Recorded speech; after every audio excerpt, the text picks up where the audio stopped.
Francophonie Jardin Joli, le rapport à la nature au Congo-Brazzaville. Selon qu'on appartient à une région ou une autre, il y a ce rapport à la nature qui est sacré. Il y a tellement de rituels avec ma grand-mère qui parlait aux serpents comme ça, et des serpents venimeux comme les vipères, et elle les attrape à la main comme ça, et puis relâche. Pour aller dans telle forêt, il faudrait que tu aies l'autorisation du chef du village. Mais quand tu n'as pas l'autorisation du chef du village, tu vas dans la forêt là, mais tu ne retrouveras pas ton chemin de retour. Le village, c'est le poumon de la ville.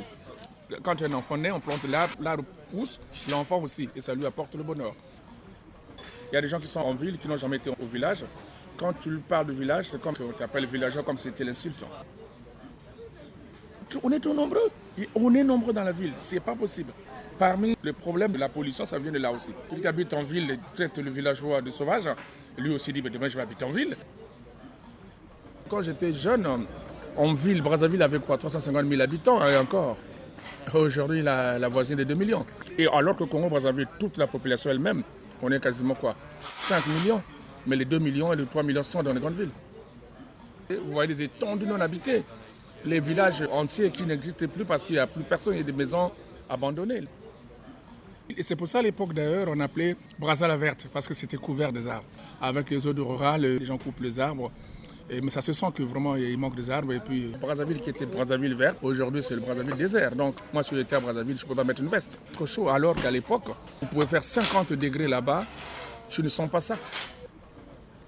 Parfois c'est un problème de mouches, et là où il y a des mouches, donc qui défectent parfois là, donc pour ne plus avoir cette défection de mouches, ils coupent l'arbre. C'est ça. Quand vous avez coupé l'arbre, vous avez déplacé juste le problème. Moi, je disais qu'on mettait un petit feu en bas, qui est la fumée. Voilà, on peut trouver d'autres solutions, la radicale. Alors, mon rêve, déjà, c'est d'avoir un bon parc où chaque espèce soit représentée. Il faut qu'il y ait un parc où les gens ont cette information. Regarde comment vit cet animal et tout et tout. Vous dites, mais finalement, je fais du mal à cet animal. Parce que j'ai vu des gens, des chasseurs, ils tuent l'animal, tuent la mère, tuent le petit, tuent. Non, vous ne pouvez pas faire ça. Des gorilles, des biches, des trucs comme ça, n'importe lequel. Donc. Les parents disaient quand vous rencontrez un hippopotame, vous asseyez et vous parlez en langue. Ouais, moi je l'ai croisé aussi avec un ami. Ouh là là. Et là, on s'est mis à parler. Et puis il est rentré dans l'eau, il est reparti. Et une fois, c'était avec papa aussi, on a rencontré sur le fleuve Congo aussi. C'était un caïman et il est sorti comme ça. Et là, c'est papa qui a commencé à parler justement pour dire, nous, on ne te veut pas du mal.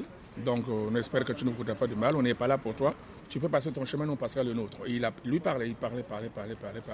Et les crocodiles, le caïman, il nous a regardé comme ça, il est parti. Mais c'est impressionnant. Avant, on faisait un peu des abattages sélectifs. Mais aujourd'hui, ce respect-là, je crois qu'il a commencé à baisser dans les mœurs.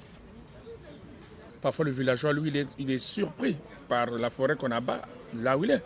Et quand le même villageois abat des arbres pour faire son petit champ, c'est lui qu'on interpelle. Alors qu'à côté de la grande destruction, lui n'est rien. C'est une goutte d'eau, donc c'est un peu 2 poids 2 mesures. J'avais fait ce que j'appelle avec mon groupe une tournée africaine sur musique et environnement. Ouais. Ma chanson d'hier qui avait une mélodie verte n'a plus qu'aujourd'hui une odeur chimique. Écoutons le progrès et le discours du temps passé. Parce que là, nous écoutons le programme, il faut respecter la nature telle qu'elle nous le demande, telle que dans le temps passé.